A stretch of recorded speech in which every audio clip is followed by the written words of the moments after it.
Oh, baby.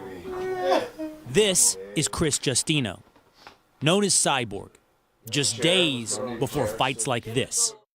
You watch Chris fight, it's violent, very violent. These other girls that fight, these are girls that fight.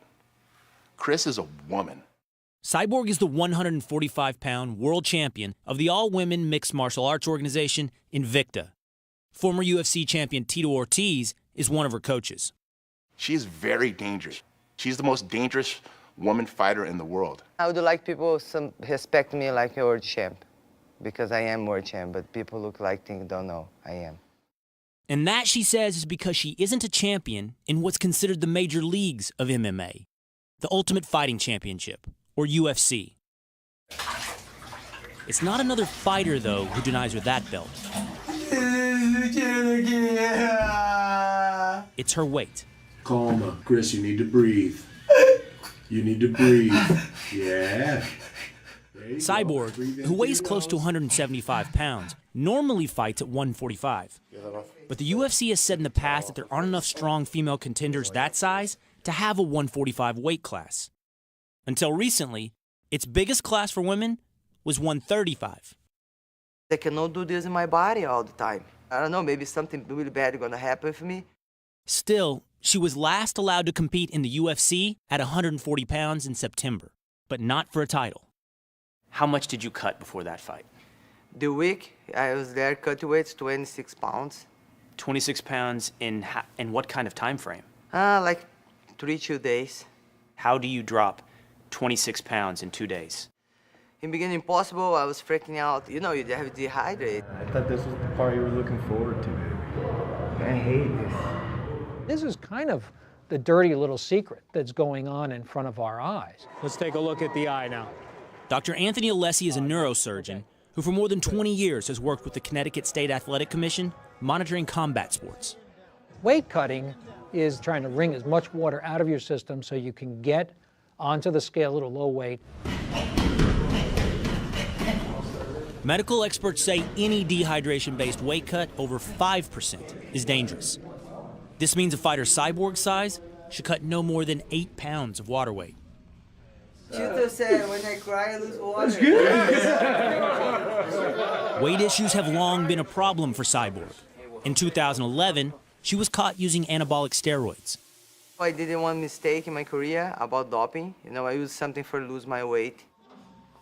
Now she says she does what most fighters do, dehydrates, by water loading, drinking gallons of water to send the kidneys into overdrive and flush sodium from the body.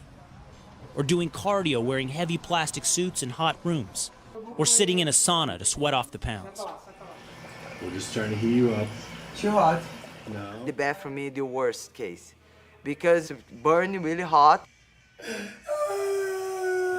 Baby, breathe, baby. Baby, it's 105 degrees. I go inside the bath and I pray there and I cry. We see fighters go into kidney failure as a result of their weight cut. When you drain the body of fluid, you're also decreasing the production of cerebrospinal fluid, leaving the fighter vulnerable to concussion, hemorrhage, tearing of the brain. Where would you place weight cutting on your list of concerns when it comes to MMA? Number one.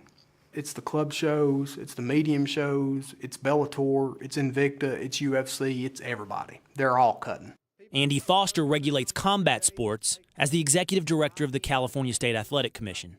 People are getting as low as they can, and then they balloon back up the next day. They never were that weight, only for like 1 minute on a scale. You gotta poke her face a little bit. Okay, baby, but I feel sick. I know, but everyone's about to see this. Meu Deus. Everyone's about to see it. Put your shoulders back, head up.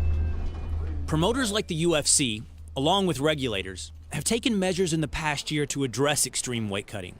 Hours have been added to the time between weigh-in and the fight to better allow for rehydration. And fighters are now required to check in at the beginning of fight week within 8% of their target weight. Good luck tomorrow, you too. In November, Cyborg told Outside the Lines that UFC President Dana White had never offered her a fight at 145 pounds. He said, if you want to keep your job, your next fight will be on 40. So why does UFC want you at 140, a class that doesn't exist anywhere else? I really don't know. I think they don't want to open my division. And then if you then try make all the time I'm 140, 140, 140, maybe one day I can make 135. I can tell you unequivocally, we're not going to regulate CRIS CYBORG at 135. We're just not. We're not doing it. Cyborg says several days after she sat down with OTL for this story, the UFC offered her a fight at 145 pounds. A title fight in February that would open up a new female division. She turned down the offer.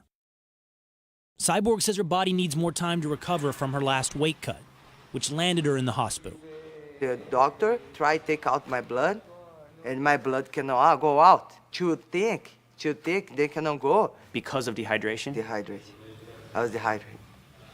The UFC declined to participate in this story, but just days ago announced a 145-pound title fight that won't feature Cyborg. She tweeted, "Just 2 months ago, there was no girls at 145 to fight. Now they have a girl who's 0-2 fighting for the belt just to disrespect me." Dana White told ESPN.com, "This is a business. I had 2 girls who wanted to fight for the 145-pound title. This is the pros. If you play for the Patriots, you don't sit around and say, 'I don't feel like playing this weekend.'" Cyborg wants to fight again. She wants to fight for a title in the cage, in the UFC, and she says she'll be ready in March. Until then... What does your shirt say? Can I see? Yeah, CRIS CYBORG against the world. Is that how you feel? Yeah. I do my best and I have to fight outside the cage all the time. Not just fight in the cage. This is the worst part. Because this is the real fight. Not just for me, I think for everyone.